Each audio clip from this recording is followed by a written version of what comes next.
ভাই আসসালামু আলাইকুম।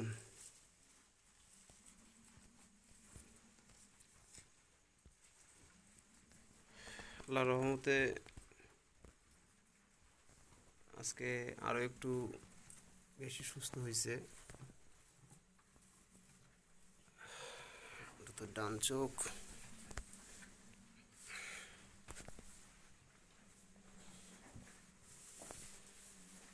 তো আল্লাহর রহমতে অনেকটা শুকাইছে।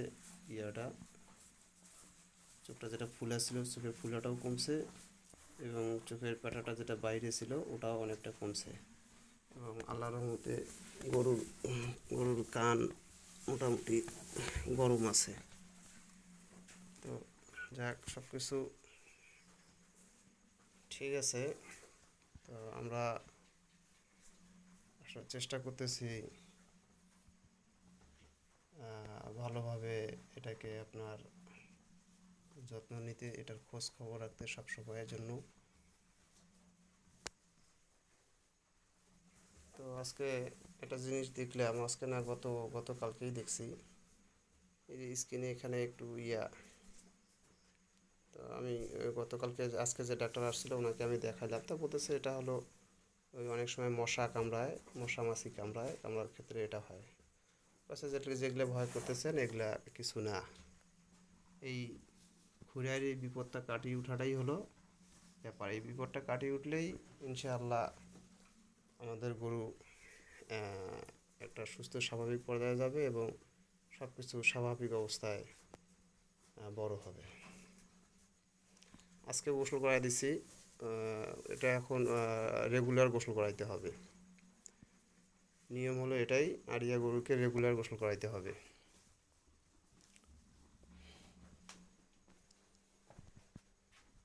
তো এই হলো অবস্থা।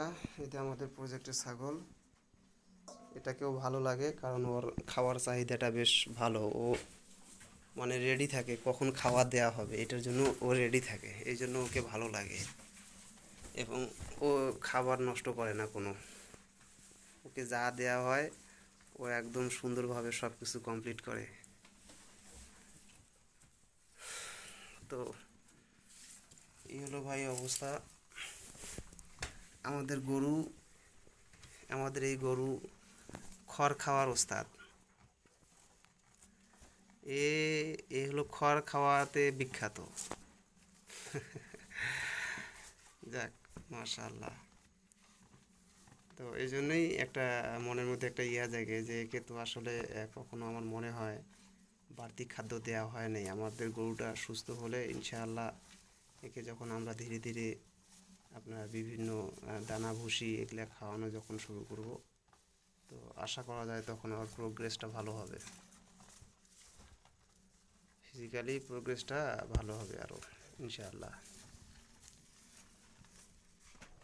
তো ঠিক আছে ভাই,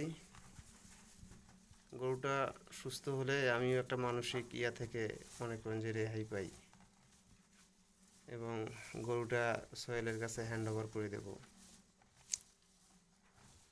ওকে ভাই, আল্লাহ হাফেজ, আসসালামু আলাইকুম।